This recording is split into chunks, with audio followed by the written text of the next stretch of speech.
Welcome to the Holy Smokes Podcast, a show about faith, friendship, fine tobacco, and drink. I'm Steve Ryder in the Lion's Den with Dr. Aaron Brown. That's awesome. Thank you. Doc Brown, as I just called him as he walked in. Great Scott. So, Aaron, first question. What you smoking? I am smoking a Safari Maduro, and it is most excellent. Yes. Most excellent. Joe Basil, Safari Cigars. Check Holy Smokes, and he does some coupon codes occasionally where we can get some, and for some much better prices. And yeah, they are one of my favorites. I'm getting a little low. Joe gives me some for the podcast, and so Joe, I'm getting low. I'm going to need some more. Joe, this is Aaron. I'm getting low too, so if you want to send me some. This is Kevin. I'm getting low also. So from your accent, we can tell you are not originally from Colorado. What? That is correct. Originally from Oklahoma. I grew up in southeastern Oklahoma. And my claim to fame, or at least what I ask people is, have you ever heard of Reba McEntire? And country music singer, and most people have heard of Reba, whether it be from her music or the show she had in the early 2000s. I said, well, my mother went to high school with Reba. I went to that same high school, and I grew up with Reba's nieces and nephews. A fellow Holy Smokeser, Mark Eaton, down in Chalky, Atoka, Oklahoma, is married to Reba's sister.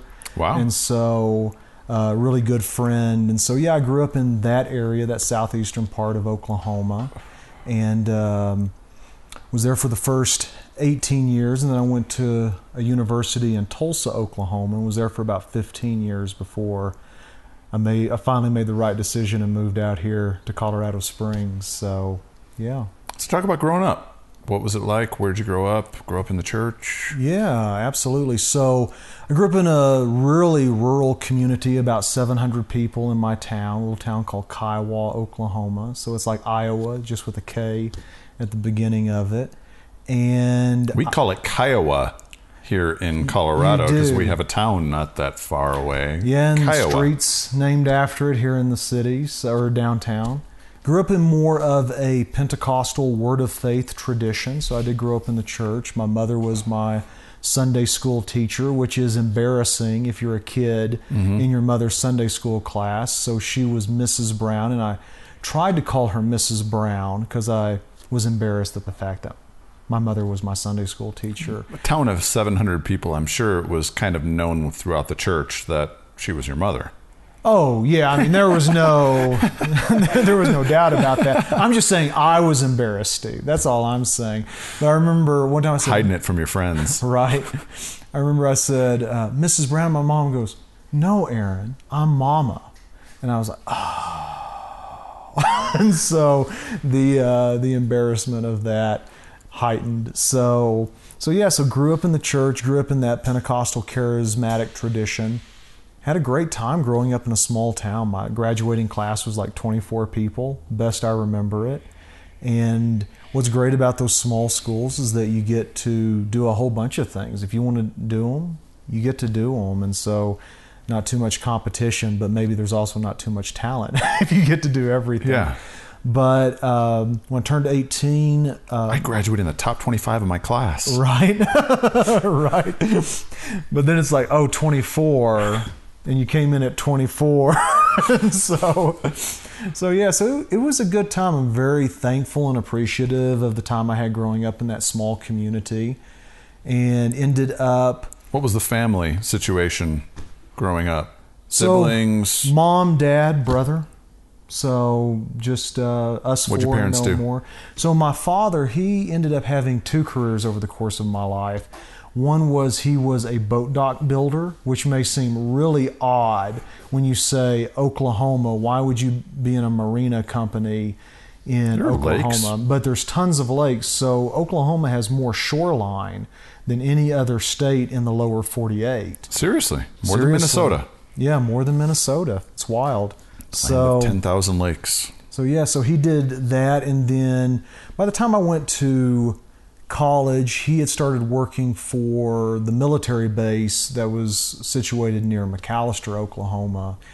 His claim to fame would be that he helped manufacture the missile that blew up al-Zarqawi in 2006, 2007, when we had first started kind of really fighting the Taliban. So I guess that would be kind of some of his claim to fame. Yeah. So my mom was a homemaker, and when I went into kindergarten, she stopped working and took care of my brother and I. And so Were you number one or number two? I'm number one of two. What's the split between you and your brother? I think 2.5 years, something like that. My brother lives in South Korea. He's been over there for about 10 years. He teaches English, has his master's in teaching English as a second language. He's married.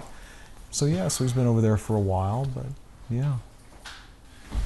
So you go to Tulsa, ORU. What'd you study? What'd you do?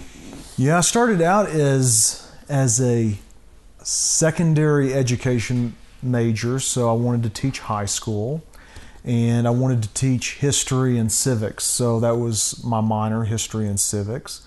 And somewhere in my sophomore year, I felt like the Lord kept saying, change your major. And I was like, no, I'm one of those, once I start something, I'm going to finish it, follow it, all the way through. So there were just these months of kind of wrestling with God, like, no, I'm not going to change my major. And I felt like he was asking me to change my major to communications, which, catches a lot of crap when people say that they have a communications degree. But I was like, no, I started out, this is my trajectory, this is what I'm going to do.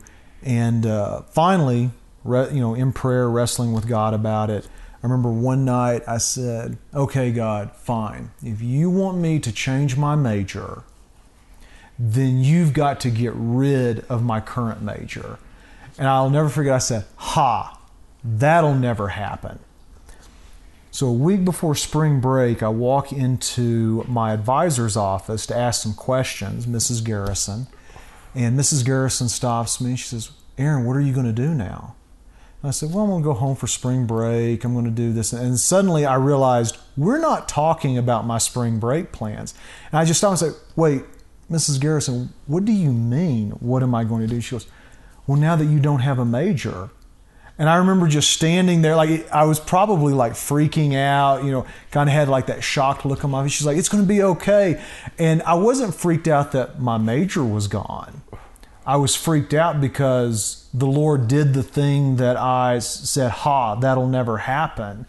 So there was a period where they just basically disintegrated that degree. They eventually came back and revamped it into an history education major, but the Lord followed through on my and dissolved that degree for a few days, a few weeks, something like that.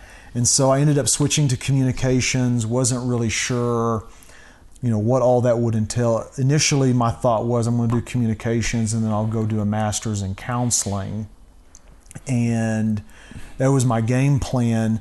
But, things as always, they evolve, they change, and felt like the Lord was saying, pursue an MBA, Master's of Business. And so I ended up graduating from ORU. I worked for a recruitment firm for the oil and natural gas industry for a year.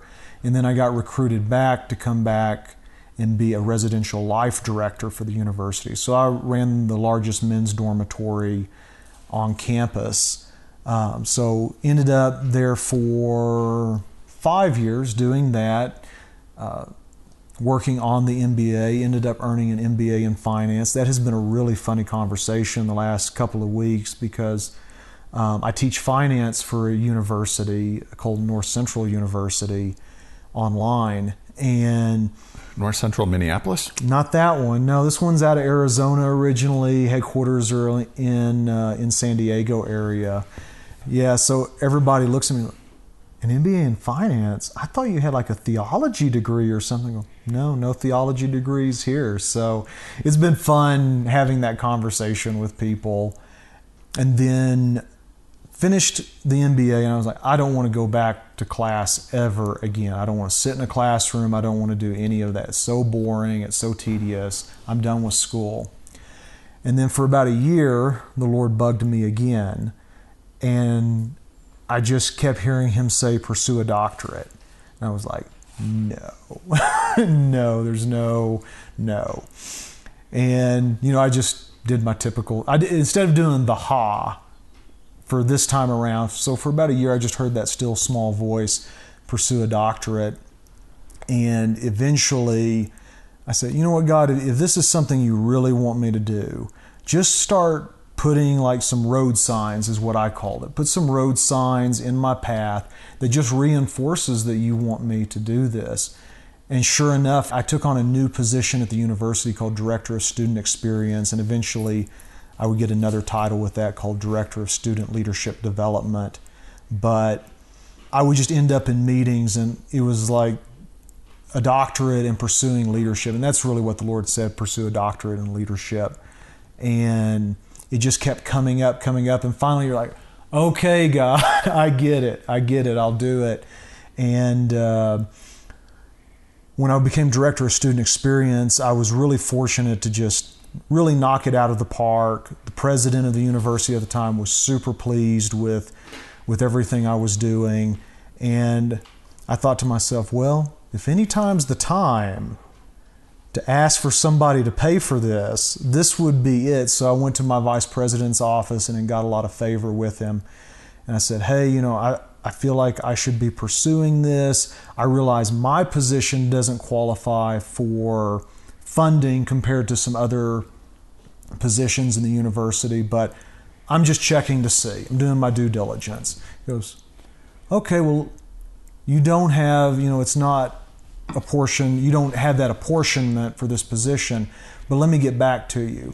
So I get a phone call a few days later, come back, sitting in his office, and he says, I called HR, they said your position didn't qualify for it, but I told them your position did, so we're going to find the money for it.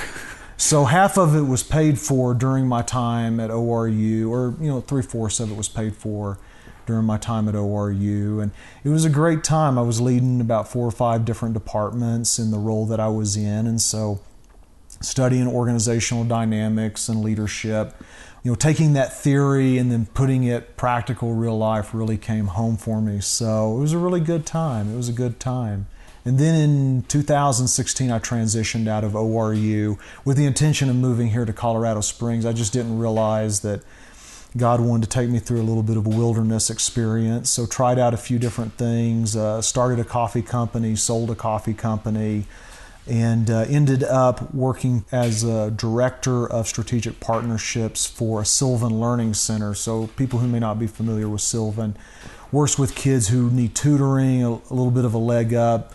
They're not getting that in their schools just because of constraints. So they can come to a Sylvan Learning Center. So I was fortunate enough to get to work with the Osage Nation in Oklahoma. Mm-hmm. So went in, we had a deal with them, it's just we needed a new deal with them, and ended up planting 3 satellite campuses in their reservation area, and just had a great relationship with them. They really honored me when I announced that I was moving to Colorado Springs and everything. They really honored me. Gave me some really cool Osage inspired like blankets and things like that. So it was a really good time, and definitely appreciative of that time that I got with them. You said wilderness. Mm-hmm. Did it really feel like a wilderness? In the time it did. How so? I think because my heart was here. So part of... So what were the years? Yeah, so that was 2016. 16 is when you left, and then when did you get here? Yeah, so at the university, my last 2 or 3 years there, kind of the ethos of the university was changing. How so? And we had been deeply entrenched in like a Pentecostal, word of faith, charismatic tradition, and I still consider myself a charismatic, but there were some attitudes and theologies and things like that were creeping up, and I was like, man, we have done so well to transition, come into a new day. Felt like we got a golden age of the university all over again, and then the ethos just kind of started changing again, moving back towards that Pentecostalism and some of that word of faith. And I don't want anybody to think that I'm disparaging that. There's definitely things that I don't agree with in those traditions, but there's also wonderful things about it. But for me, I'm a charismatic. That's where I want to hang out at. And going back to some of those Pentecostal and Word of Faith traditions wasn't something that I was excited about. And so during that time, like these last 2 or 3 years, is when I met Kay Hiramine. He was on the board at ORU. I think the Holy Smokes was about 200 people at that time. And so he and I are driving around in Tulsa, Oklahoma after we did like a prayer meeting for students. And he had asked if he could do it, so we made it happen. And what year is this? So this is probably 2015. It's 2015, spring of 2015. And we're driving around looking for something to eat. And at that time, Tulsa rolled up at like 9, 10 o'clock. So the only thing that was open was Taco Bell. So I love Taco Bell. It's my guilty pleasure. And apparently it's also Kay's guilty pleasure. So we go get Taco Bell. We're sitting in this hotel lobby eating Taco Bell, talking about different things. And he says, Aaron, what's the Lord saying to you? And I said, well, and Kay and I had a new friendship at that point. And leading up to that friendship, for about a year, I felt like the Lord said, be friends with Kay. Like I'd see him once or twice a year in these trustee meetings that we would have. At the time, we were forbidden to have communication with trustees. And so I'm like, Lord, you want me to be friends with this trustee, and you know that it's forbidden. So, it sounds all biblical right there, right? And so I chewed on it for about a year, and, the Lord's real good about bugging me about things. And so chewed on it for about a year, and I go into my vice president's office, and I said, hey, I don't know what this means, but I feel like the Lord is saying, you need to be friends with Kay Hiramine. And he's like, well, what does that mean? I was like I said, I don't know what this means. And so I had a trip planned to India to teach leadership development in Bagdogra, India, coming up. And so I was like, I don't know Kay from Adam, but I know I'm supposed to be friends with him. So I'm just going to ask him to pray for my trip to India. And that's kind of how I put the foot in the door, things like that. And Kay and I became friends and kept in contact. So on that night when we're eating Taco Bell, we're driving around, and Kay says, you want to go get a beer? And I go, Kay, at ORU, we sign an honor code where we can't consume alcohol. And he goes, oh, okay. Well, I've got some Cubans in my suitcase. You want to smoke one of those? I go, Kay, I'm on that contract is we won't consume tobacco products. He's like, what? Just mind blowing. It's like, okay, you should know this. You're a trustee. so just a really funny moment. He says, well, I'm going to add you to my Holy Smokes group. So I think at that time it was like 200-300 people. So I like to say that I'm a Holy Smokes original and HSO, something like that. Even though I am like 200th down the line, kind of like top of your, I was the top 24 in my class, I'm the top 200 in my Holy Smokes. So, and then I, eventually ended up leading a Holy Smokes chapter there in Tulsa for a little bit, the Tulsa Holy Smokes. And that's... How'd that work out? Did Kay get that changed at the university or? Oh no, no, that was not a hill to die on anyway. So yeah, but eventually, Kay transitioned out, and while we're eating our Taco Bell, Kay says, Aaron, what do you feel like the Lord is saying to you in this season? And so I've got this new friendship with this trustee. I said, I feel like the Lord's saying it's time. Forbidden friendship. Yes, forbidden friendship. And I said, well, I feel like the Lord's saying it's time to leave the university.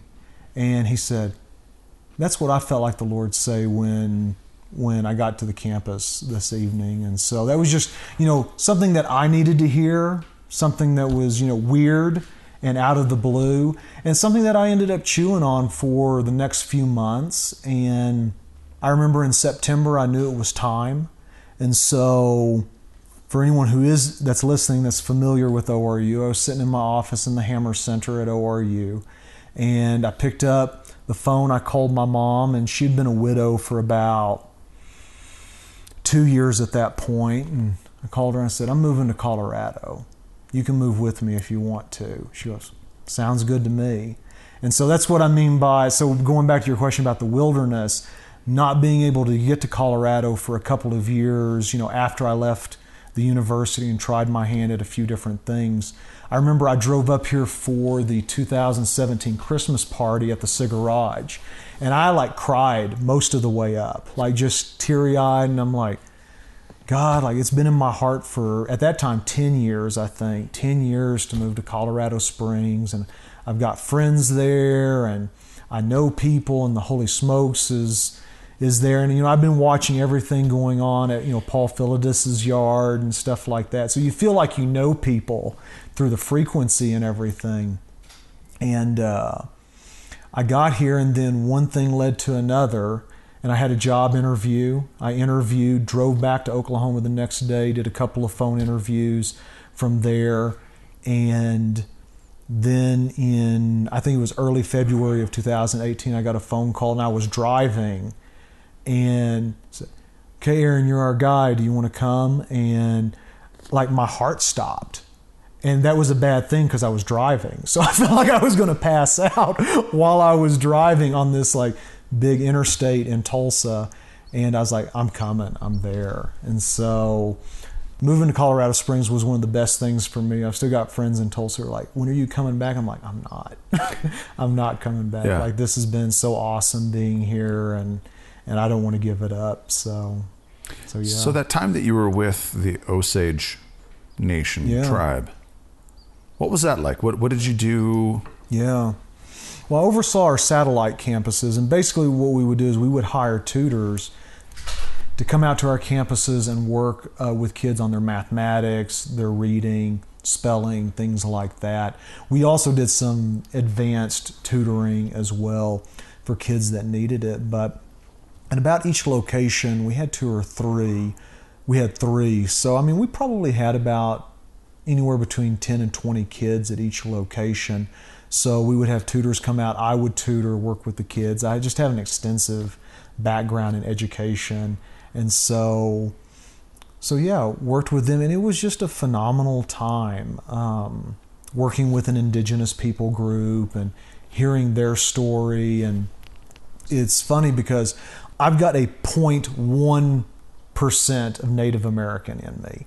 I've got cousins who are a quarter, half, stuff like that live in Oklahoma, but I do not have any of that, any indigenous blood really in me. So I'm somebody that's always been curious and enjoy meeting different cultures and getting to know those different cultures. And so towards the end, Steve, as you can see, and anybody that may see me in a Holy Smokes, Facebook page, I'm pretty darn white. I mean, blonde hair, blue eyes, light complexion. So I remember one of the team that I worked with at the Osage Nation, their Department of Education, they said, honestly, Aaron, we didn't know who we were getting when we renewed this partnership and renegotiated and everything, but we just really appreciate how much you have done to get to know us and not impose, certain values or things like that. And we just really feel like you cared about us. The lady who still is the head of the Department of Education for the Osage Nation, she cried when she got the email from me that I was leaving and moving out here and everything. And so it was just a great experience. Beautiful people.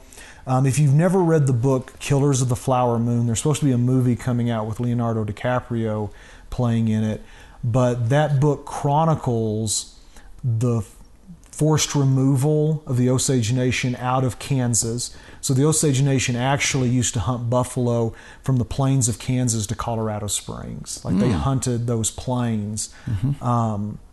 And for about 30 or 40 years, I think, the Osage Nation would actually spend their summers here in Colorado Springs. So they knew wealthy people who would go vacation in Spain for the summer. And so when they had planted all of their crops, things like that, were waiting for them for harvest to come in the fall, they would just come out here for a month or two here in Colorado Springs and hang out. And so it's very much an Osage tradition to be a part of Colorado Springs. So before I get too lost in all of those thoughts, Killers of the Flower Moon, so they were going to be forcibly relocated into Oklahoma. The federal government said, well, we're going to give you this reservation area And the chief was very forward thinking. He said, no, you're not going to give us our land. We're going to buy our land from you. I think it's one of the most greatest business moves and foresight in recent history, because when they bought north central Oklahoma, or what is now Osage County, they got all the mineral rights to all of the oil that would be harvested. Pawhuska, Oklahoma, which is the county seat of that Osage area, bankers and investors from New York City would come in for these investing rounds and buying rights, or at least leasing rights to minerals, and they would get into fist fights on the floor of this one particular building in Pawhuska. They get into fist fights over somebody beating them to a land right or something like that. But eventually the book picks up in that time in Oklahoma, there was no police force. Just like lots of areas in America, there was no police force. So J. Edgar Hoover forms the FBI, and one of their first tasks is to go out to Oklahoma and figure out who's murdering Osage Indians for their millions of dollars. So if you get a chance to check that book out, it's an amazing book. I read it and I'm transported. Like, I can see the cities and things like that I used to work at. So yeah, go buy the book. I've got it downloading now from Audible. Yeah, I'm going to be listening to that one. I've been, over the last couple of years, I've really been drawn to Native American culture. Sure. And that past part of my DNA. Yes. And I've got a great grandmother who was Native Canadian. Okay. And an indigenous tribe in Canada, yeah, or okay. Yeah. And so I've always respected and honored that part of my ancestry. Sure. And the last couple of years, I've really just been digging into that more and more. Yeah. And been just absolutely fascinated with just the history here in the United States and the tragedy and oh my gosh, and all of that. Yeah, Colorado has a rich Native American indigenous history. I mean, you've got like the Ute Indians, who did a lot with the Spanish, joined forces against the Apache.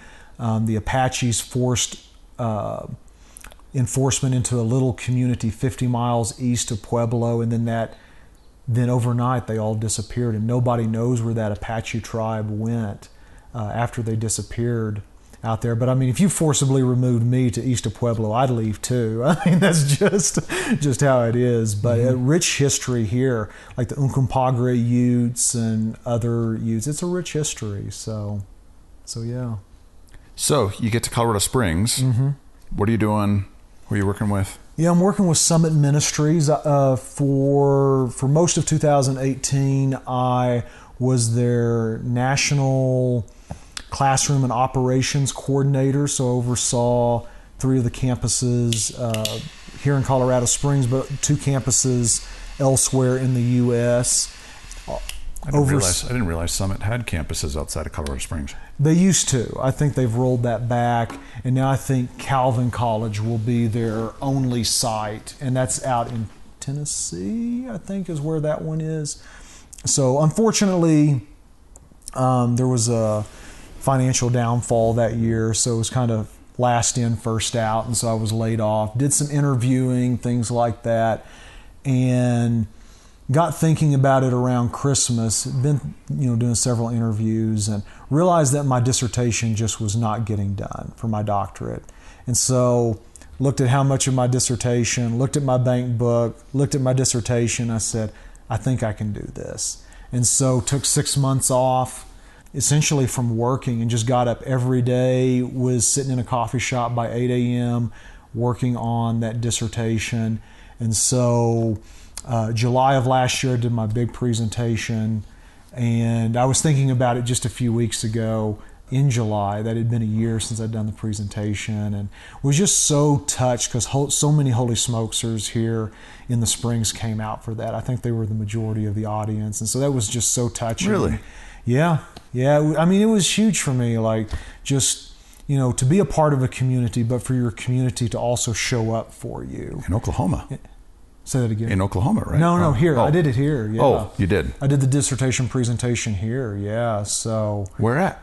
I did it at my church, Antioch Church, Okay. here in Colorado Springs. So presented there. Probably had about 100 people, I think, something like that. And so that was huge. And did all the video and audio and sent it off to my chair. And then the waiting game began. And in September, I got an email. A funny story is, it was a Monday in September. I'm sitting here in the Lion's Den. Kay is here, and Derek Fulmer is here, and I'm sitting right over there.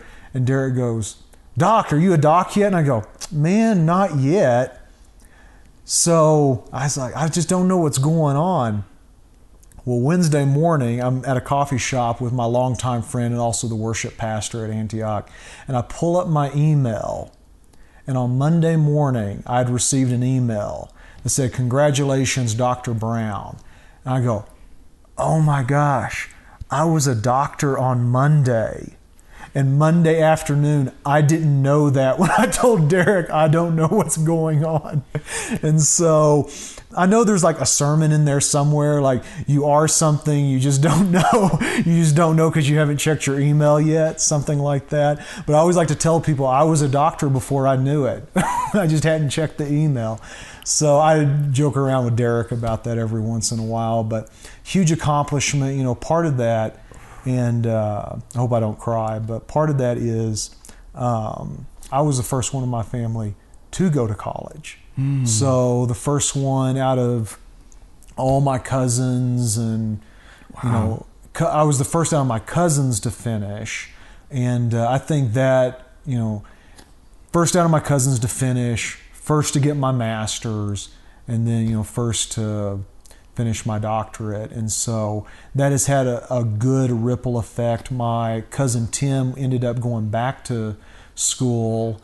He's at anesthesiology school at a university in South Dakota, and I've got another cousin that's finishing and things like that. So it's been a cool ripple effect, just doing that. And so finishing that doctorate, if anybody out there that's done one, you want to quit most of the time. You're like, why am I doing this and everything?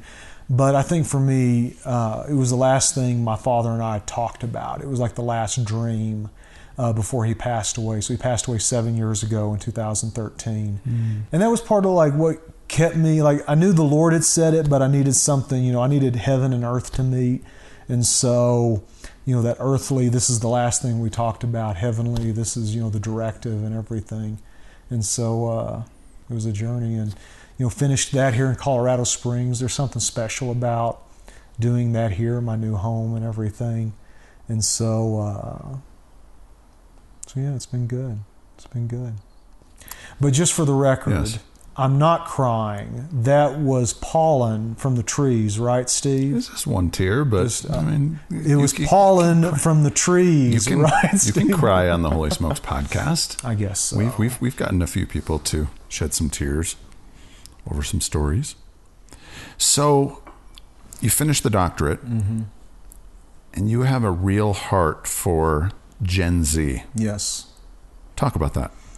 Yeah, so I was working on my dissertation, and originally I wanted to discuss this idea of helping youth pastors bridge the gap with Christian worldview and Gen Z, because Gen Z, I think it's easy to say they are the least churched, even the least nominally Christian out of any generation we've had in the last, 80 years in America. And so that was originally where I started out at, and I definitely did incorporate a worldview factor, because what I ended up exploring was Gen Z, which right now their age is 7 to 25. That's their age range. What I ended up looking at was, well, how did they become the most anxious, depressed, suicidal generation that we've had? I mean, apart from men in their 50s, Gen Xers, they are the most suicidal generation that we have right now. So how did we get here? So explored that, and then, it's not enough just to say we know how we got here. How do we get out of here? And so I mapped out a way for organizations for and nonprofits to onboard Gen Z employees. So you're receiving the most anxious, depressed generation into your organization. They're also holding a lot of worldview values that make them anxious and depressed. So what do we do to help them be productive citizens and productive here in the workplace and happier, things like that? So I merged cognitive behavioral therapy with the workplace and kind of a 360 feedback review. And so merged those things together so that to some level, Gen Z learns how to do what they didn't get to learn to do in their high school and college years, which is control their levels of anxiety, but learn how to control those levels of anxiety in the workplace with new tasks that are developing. So that's where I ended up with that. And then when I finished the dissertation and everything, I was like, do I want to keep doing this? I mean, this is the thing that you're supposed to dedicate your life to when you do a dissertation, something like that. And I said, I want to keep doing this. So I started the podcast, Gen Z Deep Dive. And we don't just do episodes on Gen Z. We also cover millennials. We do a little Gen X, some baby boomers. But just take everyday events that are taking place in life today and saying this is the way it's likely seen through a Gen Z perspective. So the one that has dropped today while we're recording is I've got a friend who was or has been a political campaign manager, consultant, and so I said, hey, let's break down 3 things that are going on for the 2020 elections and let's see it through Gen Z and millennial eyes. And I think that episode turned out pretty good. We got his perspective, we got my perspective, and we are in for a wild ride. How so? Everybody... Break it down a little more for the Holy Smokers do it. Let's that are drill listening. down. So in 2012, 18 to 29-year-olds were solidly millennials. There was a solid millennial demographic. In 2012, about 12% of the electorate, or the percentage of people that voted, were from that 18 to 29-year-old range. It's not a big chunk. It's enough to sway an election, but it's not a big chunk. In 2016, it was 13%. It just went up about 1%. And so at that time, you would have had a few Gen Z eligible to vote at that point. So the question is Gen Z really this activist generation that is going to come and turn out and vote and steer the elections in a certain direction? And I think the answer is no, they won't. Gen Z has a huge focus on transparency and authenticity. So if you followed anything on Instagram marketing or Facebook, not so much. Instagram marketing is really where you see the influencer stuff, the Snapchat, those things. Gen Z wants to believe that you actually use the product, that you're not just trying to sell me the product or you're just doing a little promo. They really want to believe that you're authentic, that you are really who you say you are.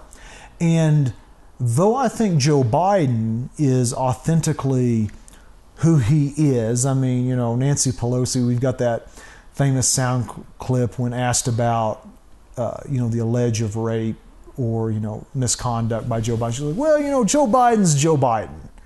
And, I think that's pretty accurate. I think Kamala Harris, where some people think that she was a huge win in the VP pick, I think that those Gen Z that are paying attention, when, like Stephen Colbert last week said, during the debates, you called Joe Biden a racist and a potential rapist. What has changed? And she's kind of giggling and laughing. She's like, oh, that was just debating.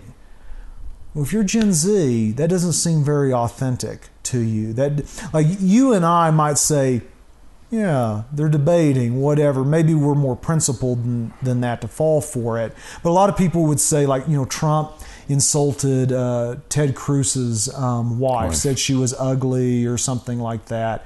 And somehow, I didn't vote for Trump in 2016, but somehow a good chunk of America got over that insult. I think one thing going for Donald Trump is that he's authentically a jerk on Twitter.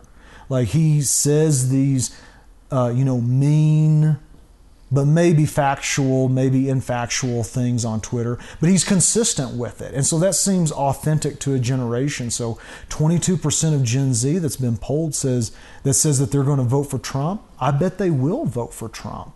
It's the other 80% that would be progressive. I just don't think they're going to show up because there's not much exciting about a Biden-Harris ticket. And that's another thing that young people say is it's got to be exciting.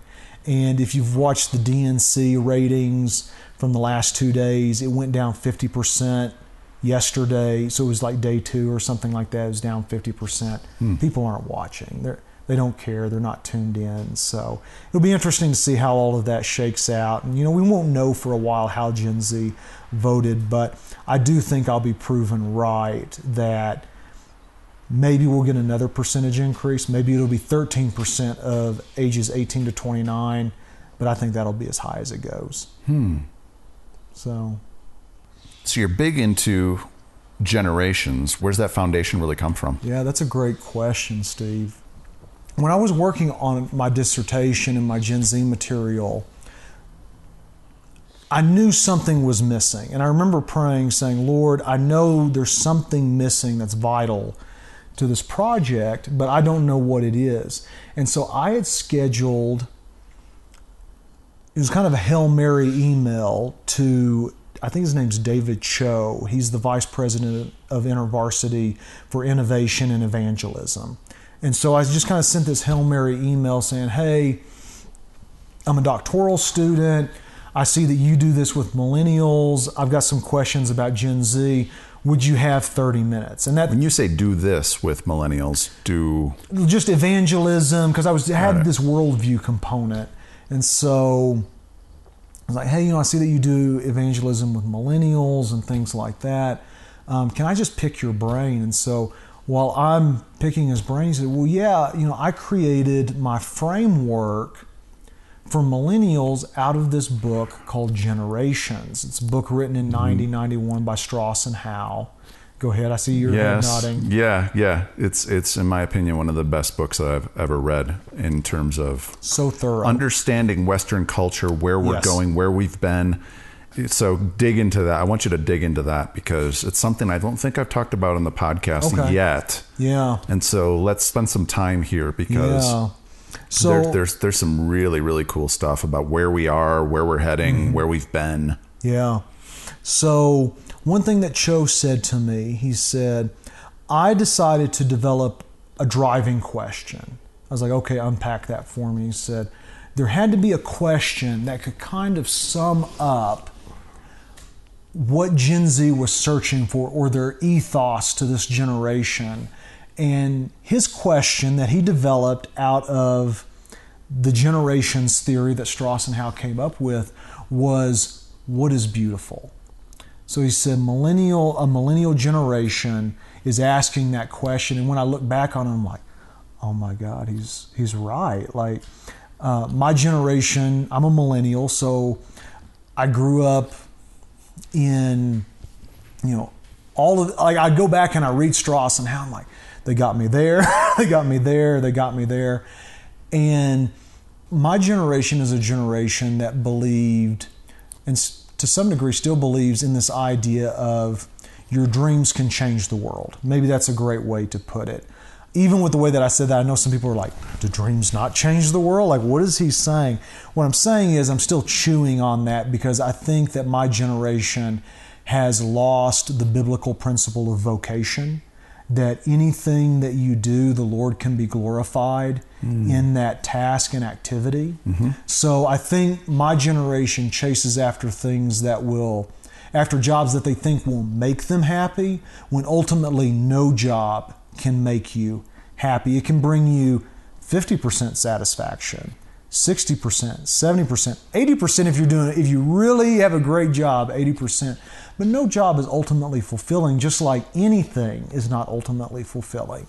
So I think my generation has lost that biblical concept of vocation, that the Lord can be glorified in anything that you do.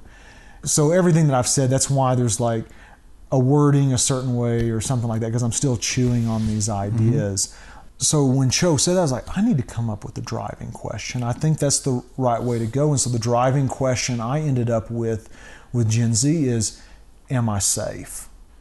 Am I psychologically safe? Am I physically safe? Am I emotionally safe? Now, asking that question does not mean that I am disparaging counseling, mental health, or anything like that. I'm a huge proponent of counseling. In my late 20s, I discovered that I had a genetic anxiety disorder that I went to counseling to work through, and that was phenomenal. That was great going and working through that. What that does mean is that in the 1990s, so Gen Z was born in 95, in the 1990s, that environment was ripe to overparent, to overprotect, and it wasn't just in the household that we were overparenting or overprotecting. We were doing this in our governmental sphere. So you see a steady progression from millennials to Gen Z. So if millennials may be anxious or stressed out, Gen Z is going to be even more anxious and stressed out. And this is pretty typical in the generational landscape.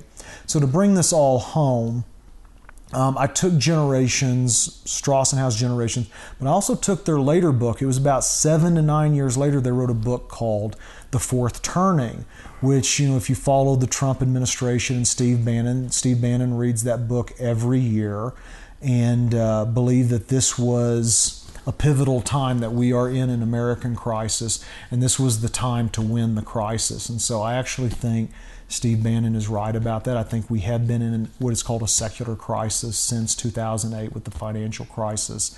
But so I combine the ideas of those two books because they do change some ideas from one to the next.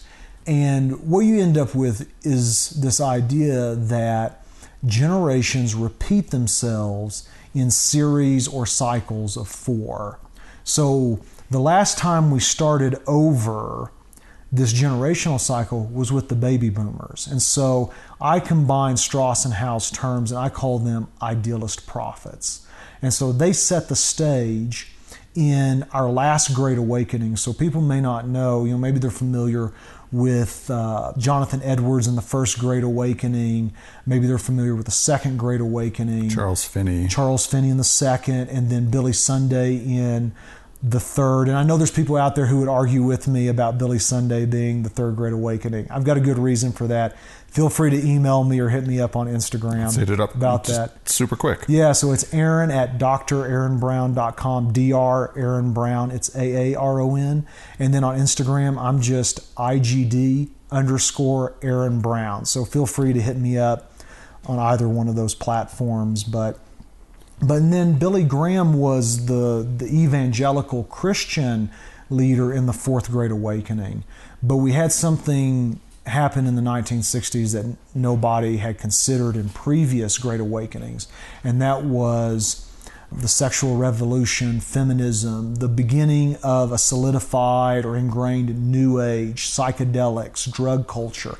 That was also a competing Great Awakening at the same time with Billy Graham and the Great Awakening he was leading. I think a couple of other things we could point to is the Jesus movement, hippies converting to Christianity, and things like that. So, but the baby boomers very much set the stage in that Great Awakening.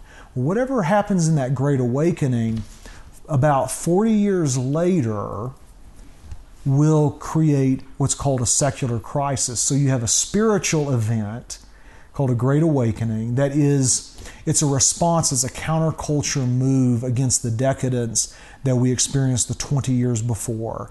And then things kind of start falling apart. So if we look at the 1980s, 1990s, that Culture was... Wars.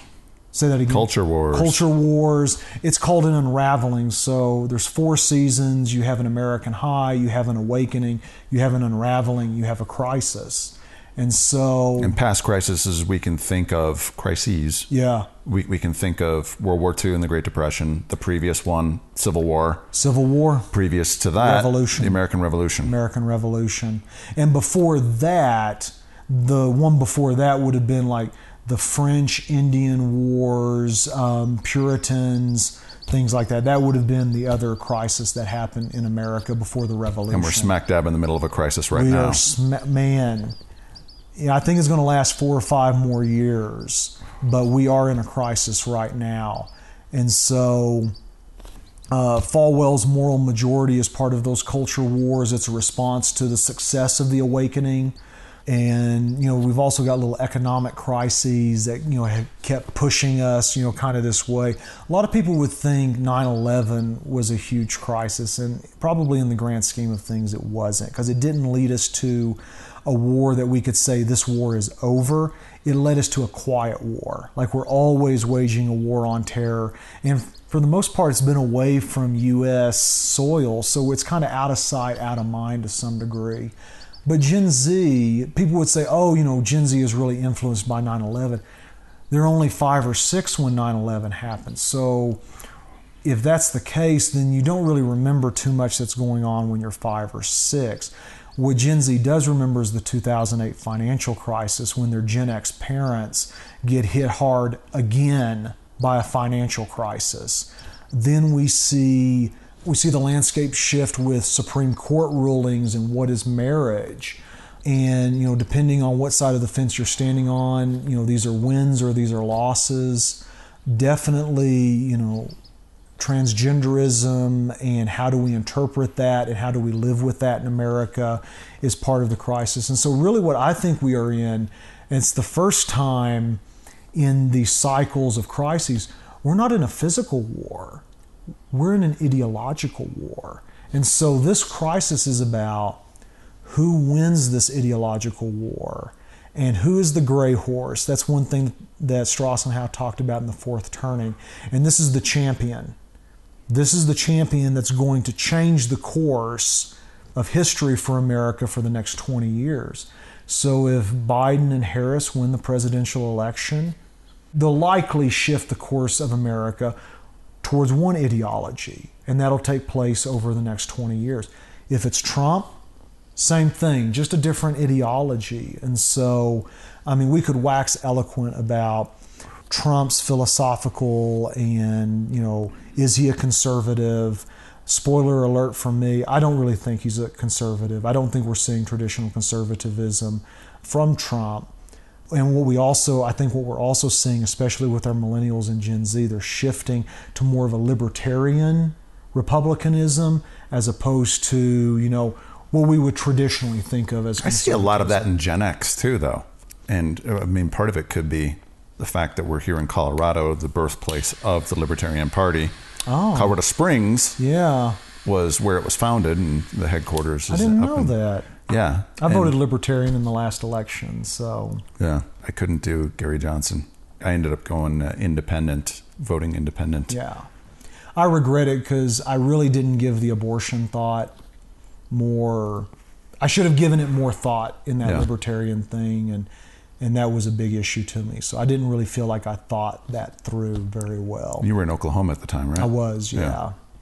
So, but, whoever wins this election, I think will steer the trajectory of the next 20 years. But the next 20 years isn't necessarily good news. What we always see with the high, the American high, is that we just become more secular. And it doesn't matter if you're Christian or secular or religious or anything like that. Really what you say is, man, I am exhausted from World War II and the Depression. I just want to move to suburbia, have a nice quiet life, and call it a day.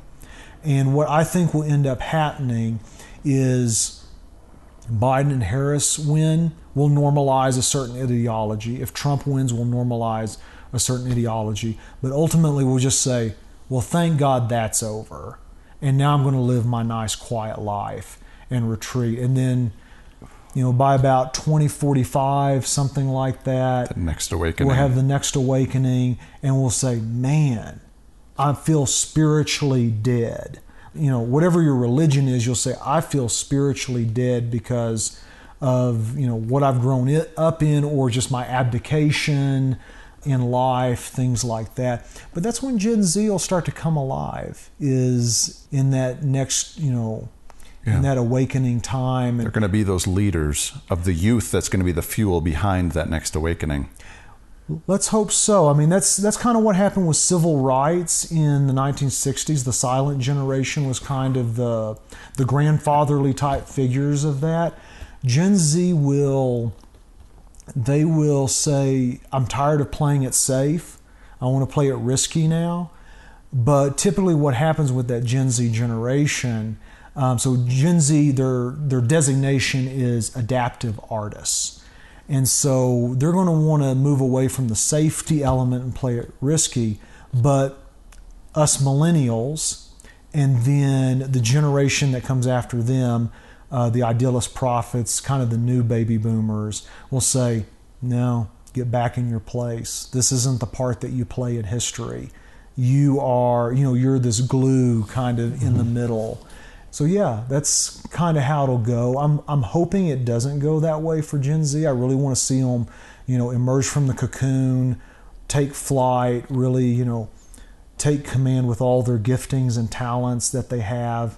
And then, you know, I think I'd just wrap up this section with, I've mentioned it once on my podcast, and maybe listeners out there have heard that age 6 and younger, people are trying to call them the alpha generation.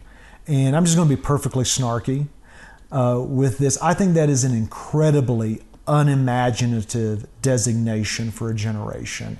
And for those of us who know how generation theory works, we're watching the cycles and the seasons. My institute, the Institute for Generational Dynamics, we have already started labeling that generation the new frontier generation. And for some people, this will seem a little far-fetched, but I think this will be the generation that you know, goes back to the moon, goes to Mars, maybe starts an early colonization or something like that. I think as we figure out the new space age that Elon Musk and, you know, some others, Jeff Bezos and Bezos and these others are you know, help building basically the infrastructure for, I think this will be the generation that, you know, if you're a Star Trek fan, it's the final frontier. But I think this is the next step for human beings, and I think this will be where the new frontier goes. And, you know, maybe we'll get some evangelists that carry the gospel to Mars and evangelize some Martians or something like that. If they're even there, who knows? But a little tongue-in-cheek joke. Yes. But. So what do you think the next awakening will look like? Season. Yeah. So what's interesting about like Jonathan Edwards' First Great Awakening, Finney's Second, and Sunday's Third, is that the big thing that they did was appeal to what people already knew about God. So Edwards is Puritan, Finney is a Neo-Puritan, Sunday is Calvinist. And so they're appealing to a population, like when Jonathan Edwards is preaching Sinners in the Hands of an Angry God, 3/4 of the colonies were Puritans. So when he's preaching, he's saying we've got to go back to real Puritanism. We've got to go back to worshiping God. And he's appealing to what people already know. What will be interesting about the Fifth Great Awakening in America is what we appeal to, because Christianity, you know, as a hegemony, the dominant religion in America, we don't know where that's going to be. And that's not like a statement of a lack of faith or anything like that. But we do know that biblical illiteracy is at its height. Barna has shown us that most churchgoers are considered churchgoers and go about 1.7 times a month. I'm not quite sure how that works. Maybe every fifth Sunday, you know, after a quarter or something like that. But we are more illiterate to our faith, or more ignorant of our faith, than probably we have been in a long time. So the question will be, who will those Jonathan Edwards and Finneys and Sundays and Billy Grahams, who will they appeal to and how will they appeal to them? What's the knowledge base? What's the ingrained experience or the nominal culture? And so I think that will be the telltale. Whoever captures that, and we would say by the work of the Holy Spirit, whoever captures that will do some great things in the next awakening. We got 25, 30 years. We got some time to figure it out, pray through it, so we should be good. We should be good. And I know I've heard some people say when I share with them the next awakening is about 20, 25 years away, and they get a little disheartened or they get a little... Totally, yeah. They get a little defensive and they say, no, I want it now. And I think what we have to understand is that a scripture that I use in my dissertation is from Ecclesiastes. For everything there is a season. Yeah. And there's a time.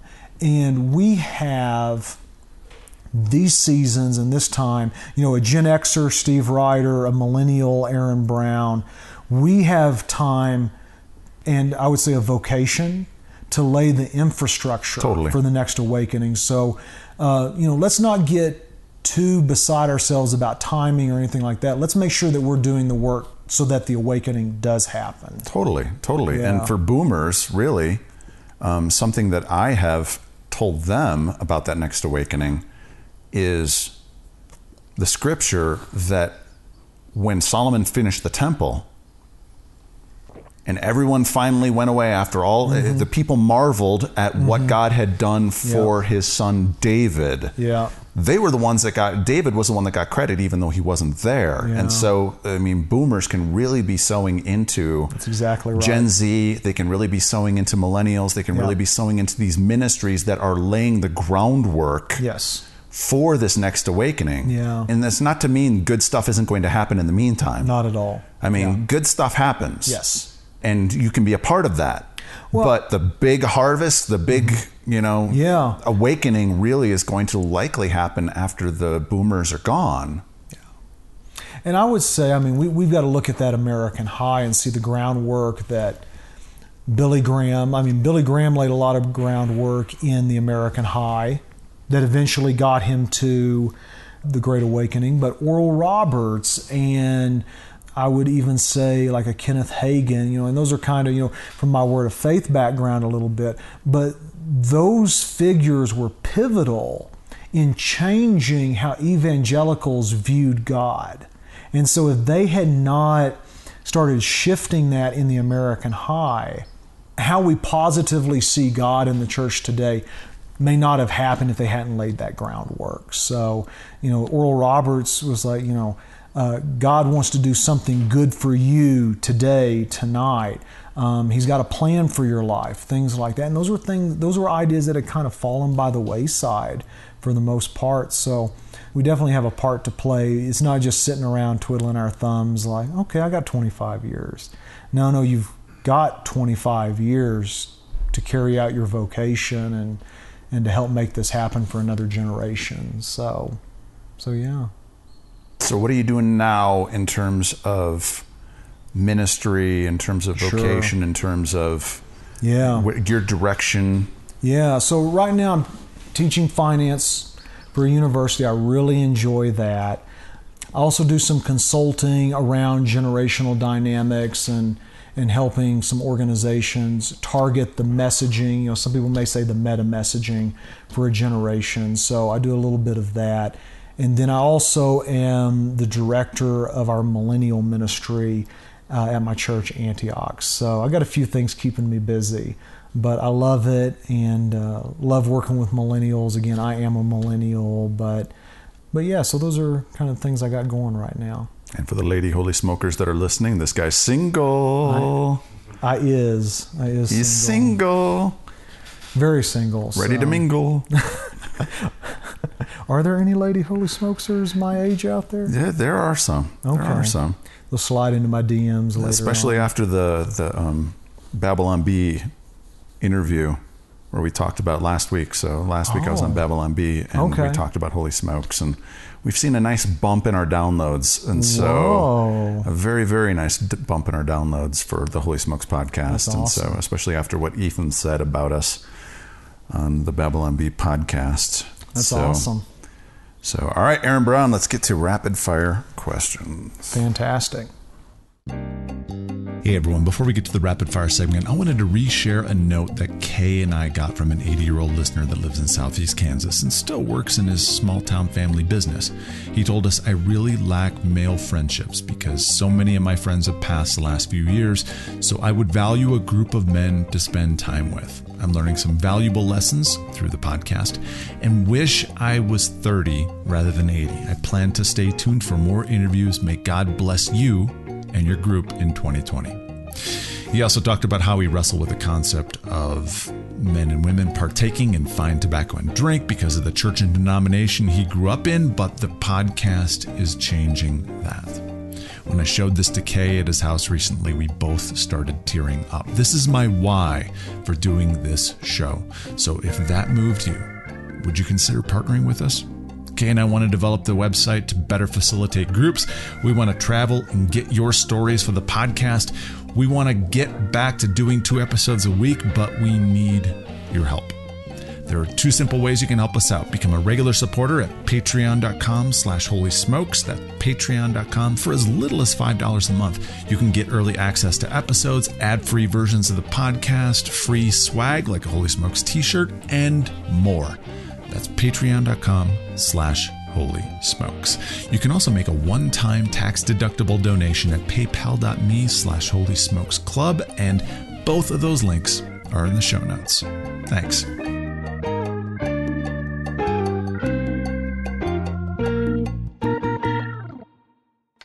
Rapid fire. Fire. Here. How's that stick treating you? It's fantastic. I really like it. Safari Stays Cigars, lit, Maduro. easy, very smooth.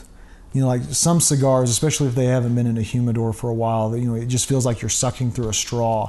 And this one is just, it's alive. It's been in my humidor since March, so. God bless you, Steve Ryder. God bless you. Cigars or pipe? Cigars. I do smoke a pipe occasionally, but cigars. When did you first get into them? Let's see. Okay.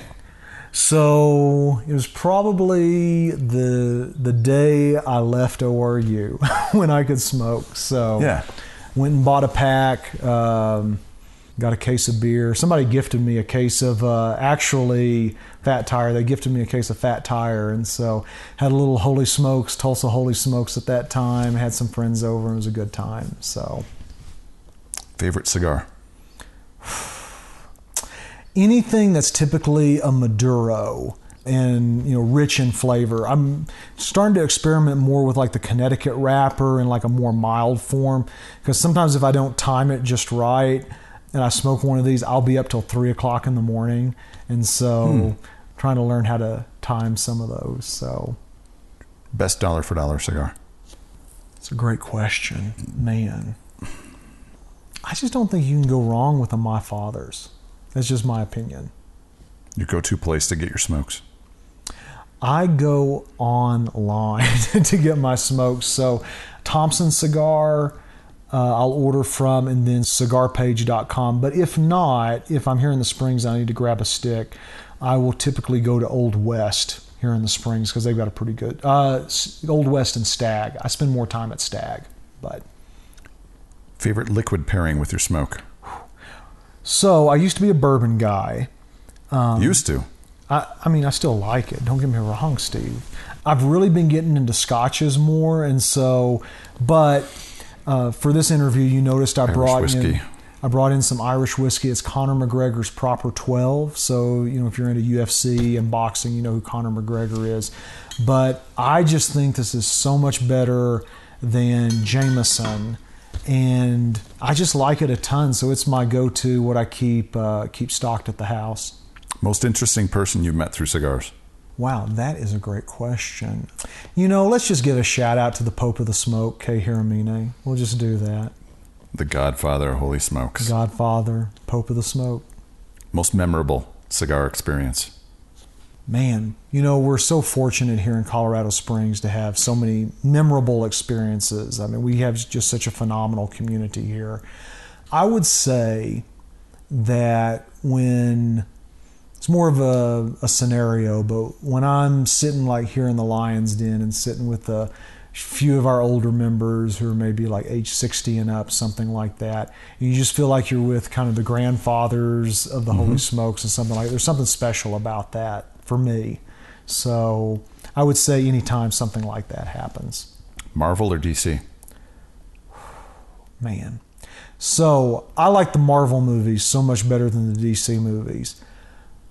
But I still collect comic books. And so I tend to collect more DC than I do Marvel. So there's a few Marvel titles right now. There's a Spider-Man Noir that I'm reading. That's fun.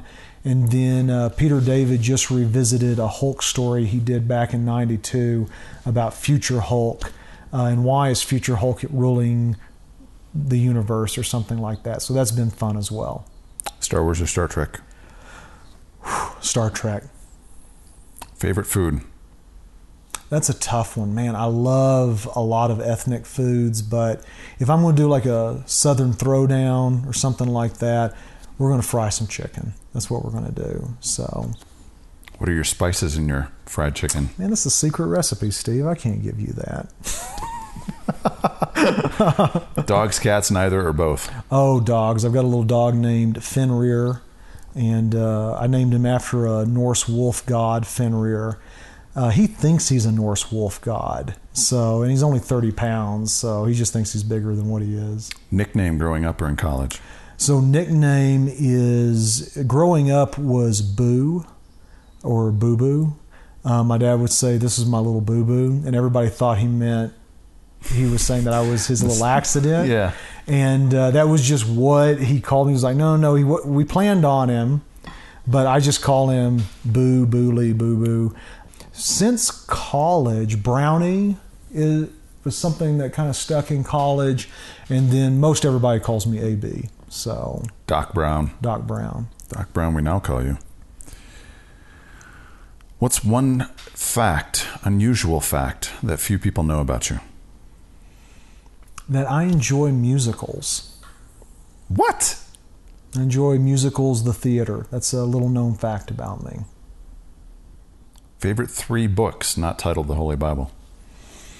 The Message Bible. No. I was going to try and caveat that. Let's see. Favorite 3 books. So one book that I read about once or twice a year is called The Desert Fathers. It's a book on the sayings of these desert fathers and mothers in 3rd or 4th century Egyptian orthodoxy. And so these were the early saints that went into the desert and found God. And, if you're a charismatic like me, you're like, wow, this is the original charisma right here. These are some crazy stories, and I love it.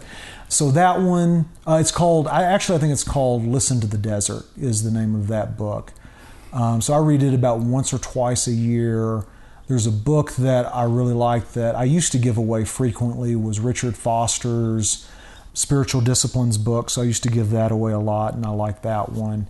And then I would say there's a book by Kouzes and Posner that I came across when in my doctoral studies called The Leadership Challenge, and that's one of my favorites to revisit as well. So, early riser, night owl? Normal? More of an early riser. That doesn't mean that I get to bed on time, but I like to be up at least 6 o'clock, and I like to get going with my day. Who's been the greatest influence in your life? Man, it's a great question.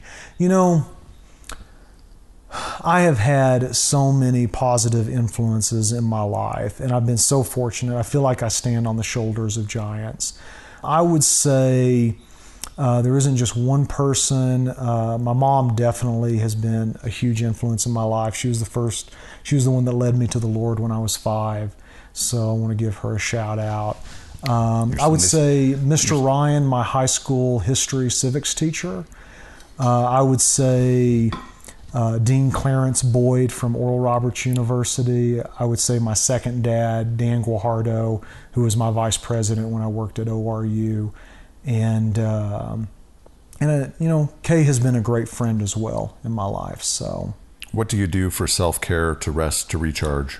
I go to the mountains. That's what I do. So I try to get out there as frequently as possible, trying to hike as many 14ers as possible as well. So that's just something for me that, like last Saturday, I was out at Twin Lakes, Colorado, and woke up at 5 a.m., watched the sunrise, got out my breakfast cigar, and drank coffee for a couple of hours and watched the sun come up. So, what culture other than your own do you find most fascinating?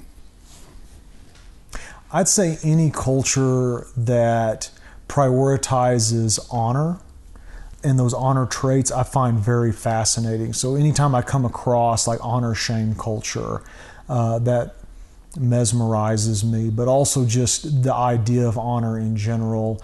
There's things about Asian culture where they honor their elders, and we see Jesus say that children don't say that they are a gift to their parents, but that their parents were a gift to them. And so I think that's something that I feel like is missing in our American culture these days, is just honoring our elders and yeah. What does Holy Smokes mean to you, and what has it contributed to your spiritual journey? Oh man. So, for me, my father having been passed away, being able to be with so many, older men who, exemplify Christ or he's simply just fun to be around. There's a fatherly, grandfatherly quality that I never talk about with them, but I just kind of bask in when I'm with them. I think for me, one thing that with Holy Smokes that I try to beat the drum with our members is you don't need to be obnoxious about it by any stretch of the imagination, but all of us Holy Smokesers need to continue to talk about what God is doing in our lives, or what prayers we're praying, or how we've seen God answer prayers, because and I think that's simply a conversation. It's not like you need to be doing the exact same thing that God showed me. I don't think that's what we need to do, but Hebrews talks about spurring each other on, and there are times where I'll be sitting and listening to somebody's story about what God has been saying to them or something like that, and that will spark something that God's been dealing with me. I'm like, I need to get some pep in my step and be more earnest with what the Lord is talking to me about. So, those conversations, when we talk about those things, we have no idea how it will positively impact somebody that's listening. So, for instance, and I've shared this with the Holy Smokes, I feel like the Lord has given me a revelation recently about having joy. So James 1, count it all joy when you fall into various trials. And past couple of years have been tough for some different reasons, and I realized somebody was talking to me about joy, and the Lord just kind of spoke to me in that moment. He was like, and I'm not saying He said it all just like this, but this is how it kind of downloaded into my heart was, you've counted a lot of things optimistic, but you haven't counted a lot of things joy. And I was like, holy crap. Like, that's exactly right. Like, I've been optimistic about things. Like, everything's going to work out. It's going to be good. We just got to hang on. But God is not a hang-on God. God is a find joy in me. And so I have learned more and more with some of the things I've been walking through that when I start to lose my edge or, get beside myself or something like that, I say, Lord, thank you for counting me worthy to walk through these trials, these testings. Restore to me the joy of you saving me. Restore to me the joy of your salvation. But Lord, give me that joy that I can't get through the optimism, that I can't, and we could talk about the Stockdale paradox and all those things. But what I have noticed is that when I pull on the Lord and I say, Lord, thank you for counting me worthy to walk through this stuff. Give me the joy of you saving me. There's just something supernatural about that. And it just changes everything. So, last two questions. If you were to have a Holy Smoke with any three people throughout history, living or deceased, who would they be? Can't name Jesus. Okay. Because He's alive. He rose from the dead. So yeah. So Jon Favreau of Marveldom and now Star Warsdom and everything, he just has a brilliant mind. He is just so creative and so talented. I'd love to sit down with him. Another living person that I would want to sit down with is Elon Musk. I wouldn't want to work for Elon Musk, but I'd love to sit down with him and have a holy smokes. And then, I think the last person, my father was a very lonely person in life. And so I really wish he could have had something like this community. So if I was throwing a holy smokes with everybody, I'd want him to be there. All this pollen in the air, I tell you what, it's terrible, terrible. Last question. If we're meeting 1 year from today, and I got a bottle of champagne, what are we celebrating? I think we're celebrating Aaron finally got engaged. He finally did it after all these years. So I'm not dating anybody, but 1 year from now. All right, Aaron Brown. Dr. Aaron Brown. Steve Ryder. Thanks for being on the Holy Smokes podcast. Thanks for having me, Steve.